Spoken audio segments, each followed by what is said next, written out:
Jewellery में निवेश करके आपके मेकिंग चार्जेस कट जाते हैं, इम्प्योरिटीज़ कट जाती हैं। अब जिन लोगों ने निवेश किया हुआ है, ऐसा माना जाता है ममता कि भारतीय घरों में 25,000 टन सोना रखा हुआ है, संदूक में, मंदिर में, मूर्ति के पीछे, अनाज के ड्रम में, अलग अलग जगह है जहां लोग संभाल के रखते हैं। और जो लोग लॉकर्स में, बैंक के लॉकर्स में सोना रखते हैं, उनको मैं यहाँ पर आपके कार्यक्रम के माध्यम से सावधान करना चाहता हूँ। आप रखें, मैं ये नहीं कह रहा कि बैंक के लॉकर में ना रखें, परंतु जो भी आपके बैंक का लॉकर का रेंट होता है, जो इंश्योरेंस होता है उसमें रखे सामान का, वो मात्र उसका 100 गुना होता है। यानी कि अगर आपने 2,000 रुपए का आपका रेंट है, तो 2 लाख रुपए तक का आपका उसमें इंश्योर्ड है। उसके अलावा आपका वो लॉस हो गया तो वो लॉस की भरपाई नहीं हो पाएगी। तो वो सोना जो आपने रखा हुआ है, उसकी वैल्यू आप निकालें, उसकी वैल्यू करें। और जो नया सोना आप लेना जाना चाहते हैं, मैं तानिश के CEO हैं, उनका इंटरव्यू सुन रहा था। उन्होंने सचिन तेंदुलकर साहब को एज एन एम्बेसडर लिया, ये बात लोगों को कन्वे करने के लिए कि आप अपना पुराना सोना निकालिए, उससे नया सोना खरीदिए, बजाय आप पैसे से खरीदिए, क्योंकि पैसे से तो महंगा हो गया है, तो लोगों के रीच के बाहर है। तो पुराना सोना, बहुत सारे लोगों ने ये किया है। आप बड़े ज्वेलर से मेरी बात है, उन्होंने कहा लोग अपना सोना लेके आते थे और कुछ कैश भी ले जाते थे साथ में। मतलब मान लीजिए आप 1 किलो सोना लेकर आए, 1 किलो तो चलिए मैंने ज़्यादा, बहुत कम कस्टमर होंगे, 100 ग्राम लेकर आए, और 100 ग्राम लेकर आए और उन्होंने अपना 10-20 ग्राम का कुछ बनवा लिया और बाकी का कैश लेके घर चले गए। ऐसा भी बहुत हुआ है। तो भारतीय घरों में सोने की कमी नहीं है। रिजर्व बैंक का ही जो इस समय भंडार है 880 टन के आसपास का है। तो अगर आपने निवेश किया है तो मेरी राय ये है कि आप उसको लंबे वक्त तक रखें, आराम से रखें और रोज रोज के उतार चढ़ाव से परेशान ना हो। लेकिन केंद्रीय बैंक क्यों रिकॉर्ड सोना कर रहा है? बहुत अच्छा सवाल है ये, बहुत टेक्निकल सवाल है ममता। ये क्या 1971 में रिचर्ड निक्सन साहब अमेरिका के प्रेसिडेंट होते थे। उससे पहले एक गोल्ड स्टैंडर्ड हुआ करता था दुनिया भर में। उसका मतलब होता था कि आपकी करेंसी की वैल्यू आपके पास जितना गोल्ड है उससे डिटरमिन की जाएगी। जितना, मतलब जिसके बाद भंडार है, उस देश को आर्थिक रूप से उतना शक्तिशाली माना जाएगा। वो निक्सन साहब ने वो हटा दिया, उसको हम गोल्ड स्टैंडर्ड कहते थे, उसको हटा दिया गया। हटा के डॉलर की दादागिरी, डॉलर का वर्चस्व वहीं से शुरू हुआ और आज तक चलता है, ऐसा माना जा रहा है। क्योंकि ट्रंप साहब की नीतियां इतनी अनिश्चितता से भरी हुई हैं कि शायद डॉलर यहाँ से फेल हो आगे जाके, या कमज़ोर हो जाए और गोल्ड स्टैंडर्ड वापस आ जाए जो 1971 से पहले होता था।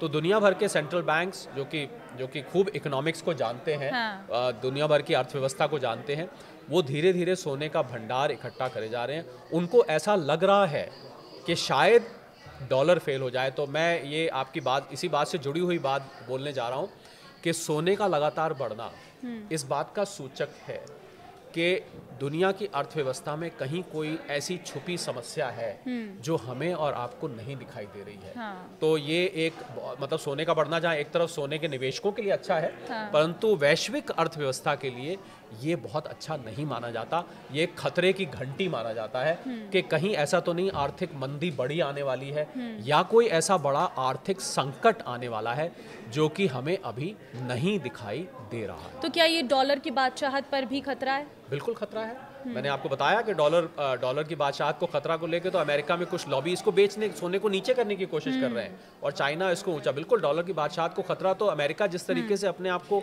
ममता आइसोलेट कर रहा है, इसको हम प्रोटेक्शनिज्म कहते हैं कि यहाँ के लोग यहाँ पर आके काम ना करें, H1B पर रिस्ट्रिक्शन लगाई, यहाँ का सामान टैरिफ फ्री ना आए, उस पर टैरिफ बढ़ा दीजिए, कभी इमिग्रेशन को लेके क्रैकडाउन। अमेरिका अपने आप को अलग थलग कर रहा है। तो अमेरिका का अलग थलग करने का मतलब है कि दुनिया भर की अर्थव्यवस्था एकदम हिल जाएगी। ऐसा कहा जाता है ममता कि अमेरिका छींक मारता है और जुकाम दुनिया को लग जाता है।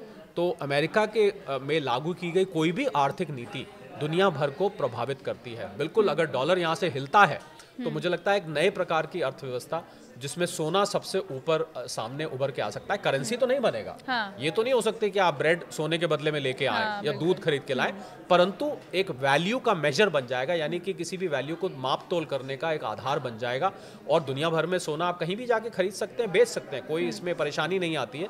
बिल्कुल आपने ठीक कहा, डॉलर कमजोर होता है तो सोना यहाँ से और ज़्यादा ऊपर जाएगा और ज़्यादा उसका सिग्निफिकेंस बढ़ जाएगा। तो चाइना क्यों खरीद रहा है इतना सोना? चाइना इसलिए खरीद रहा है क्योंकि चाइना भी चाहता है अंदर से कि डॉलर बहुत ज़्यादा मजबूत ना हो। चाइना तो अपनी करेंसी को युआन को बनाना चाहता था, पर युआन में तो अभी वो इतना कामयाब नहीं हुआ है कि युआन दुनिया भर की करेंसी बन जाए।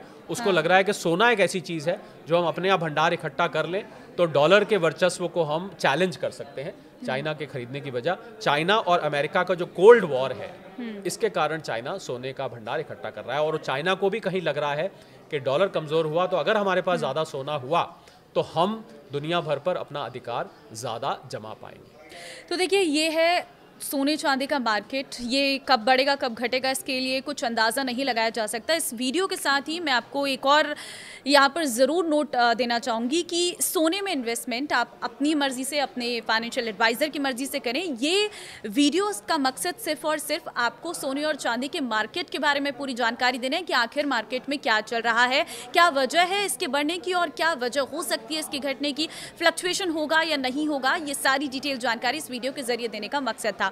बहुत धन्यवाद सर हमारे साथ जुड़ने के लिए और एक आसान तरीके से आपको सोने और चांदी के इस बाजार के बारे में बताने के लिए।